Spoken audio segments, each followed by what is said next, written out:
Hello everyone, I am here to demonstrate how to compute total sales, mean, median, mode, maximum, minimum, and standard deviation. So let's start with me.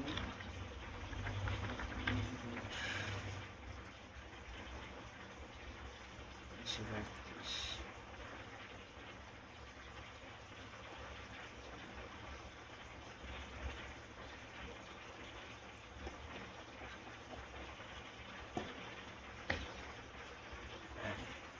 Then sa median naman,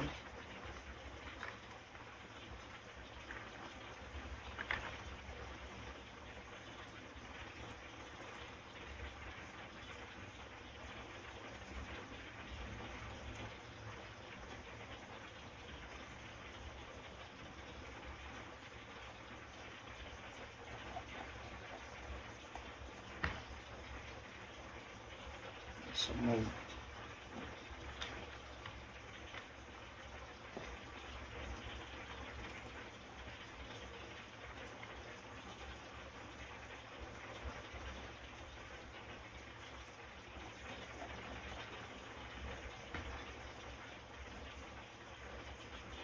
And dito naman sa maximum, siya yung naghahanap ng highest value sa column. So, max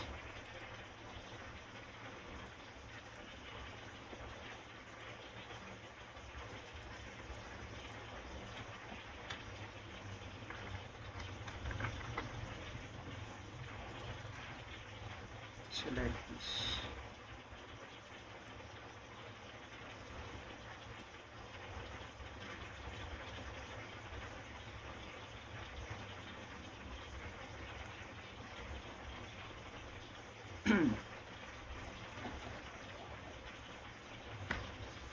So next is minimum.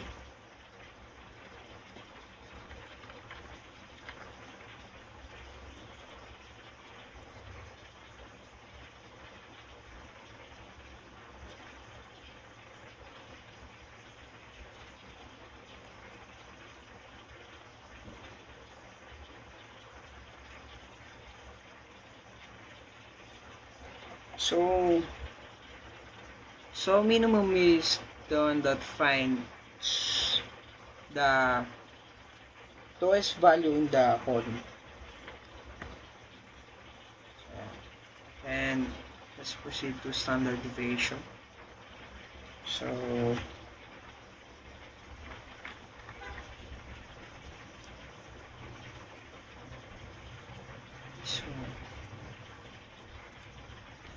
just select this column.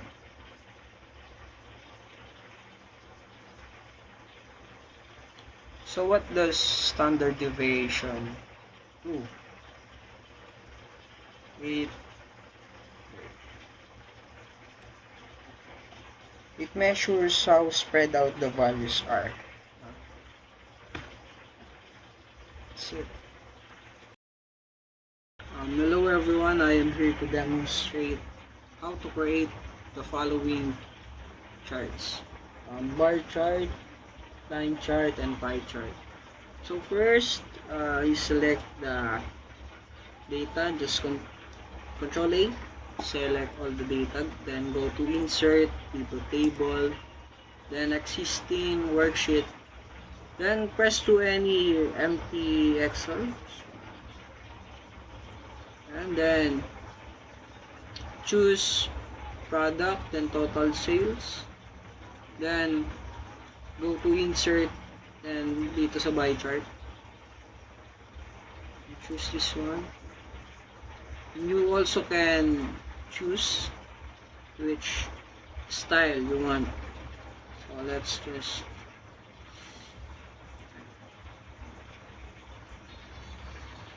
the next is we're going to this line chart. So select all the data again, then go to Insert, Pivot Table, then Existing Worksheet, then choose an empty Excel, then press OK, and month and total sale.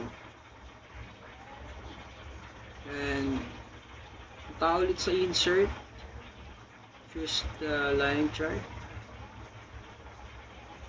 This one. Pwede ka rin magpalit ng ano rito ng style. You can choose anything. And yan.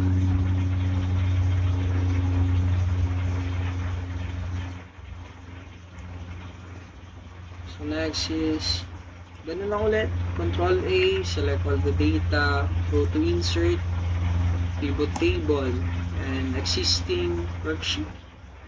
Then press an empty Excel, press OK, and product and total sale, choose those. Then punta ulit sa insert and dito sa pie chart. Ganun lang ulit, pwede ko ulit mamili ng ng style. No? Pwede kong mamili diyan. Itong pili natin sa pitch. So that's it guys. Thank you. Hello everyone. Ang objective natin ngayon ay kung yung quantity sold, yung predict the total sales using dependent variable y, total sales, and independent variable x, quantity sold.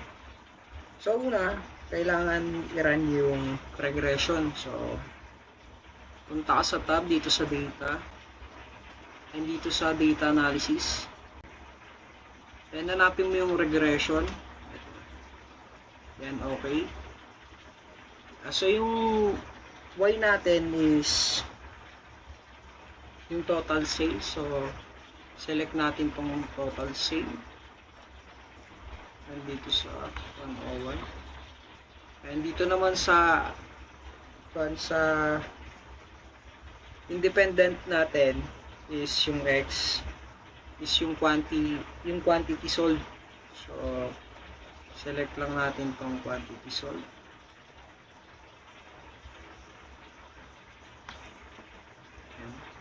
And dito yung output range. Then yung sa labels, i-check nyo din. So dito.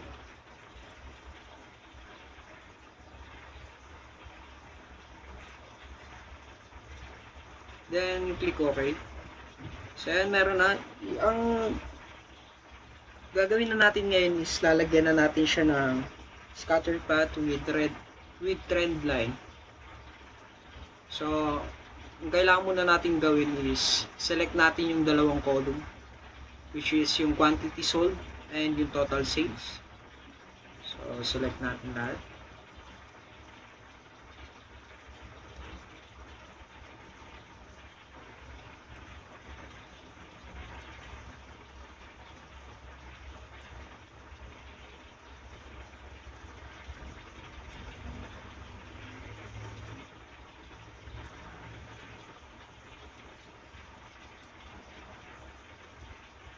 So kapag na-select nyo na yung quantity sold tsaka yung total sales, pupunta na kayo sa insert. And dito sa charts, yung scatter yung natin. And pagka ganyan, mag-click lang kayo ng any point dito sa sa chart natin. Right click. Then,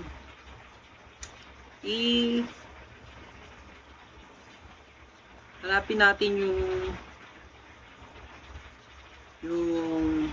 trend line. Then kailangan natin i-check tong display R squared and value on chart. So ayan na. That's